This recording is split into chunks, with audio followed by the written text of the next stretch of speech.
जैसे कई पार्टनर्स होते हैं जिन पार्टनर्स का अपना कोई भी इश्यू सॉल्व करने का तरीका कम्युनिकेशन नहीं होता, वो चुप हो जाते हैं, ये भी बिल्कुल गलत है। साइलेंट हो जाते हैं, they don't talk and then they process by themselves and then after maybe few hours or sometimes few days, then they settle down. Till then they don't like to talk. So is it a strategy or is it a good strategy or not? How it affects relationship and how it is related to their attachment styles, because कई बार जो हम attachment styles की बात करते हैं उससे भी व्यक्ति का ये प्रभाव आता है कि वो कैसे अपने झगड़ों को सॉल्व करता है। उस पर आप कुछ अगर बताएं तो। इस पे भी मैं एक बहुत ब्यूटीफुल सा एग्जांपल देती हूँ। जी। हम ना पेरेंटिंग जब सिखाते हैं पेरेंट्स को, तो हम ये बोलते हैं कि rather than kicking or beating your child, your behaviors has to be that strong कि बच्चे को पता चल जाए कि मम्मी पापा गुस्से हैं, थप्पड़ मार के क्यों बताना है।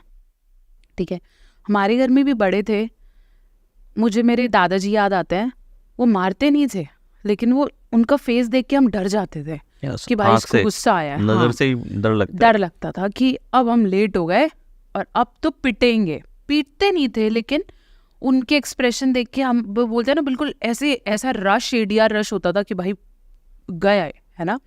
और हमारी मम्मी खूब कूटती थी, ठीक है, लेकिन हमें ऐसा होता था कि फुट्टा ही तो पड़ना है, दो के बाद फील ही नहीं होता था। This is difference in expressions, ठीक है, दोनों का गुस्सा है, ठीक है। लेकिन आज भी हमें बोले कि सबसे ज्यादा किसने मारा, ये बुरा लगा, तो मम्मी का चेहरा याद आता है, वो तो भूल गए ना। ऐसे अगर आप रिलेशनशिप में फाइट्स के बाद थोड़ा पॉज लेते हो, थोड़ा एनालाइज करते हो और फिर से उसके बारे में प्लीज से अच्छे से बैठ के बात करते हो, it's a good thing. Okay, but if you're ignoring the talk, you don't want to talk about it because you feel इस पे तो लड़ाई ही होगी, इसका मतलब है you are a failure in a relationship.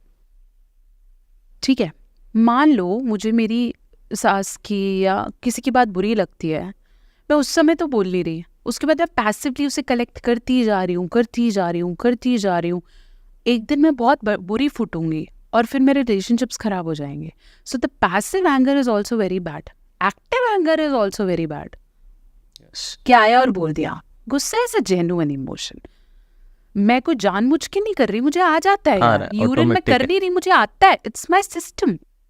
तो गुस्सा तो मुझे आएगा, गुस्सा बुरी चीज नहीं है, आएगा, it's a common emotion, but how you are processing it and how much damage you did once it happened is something you can control.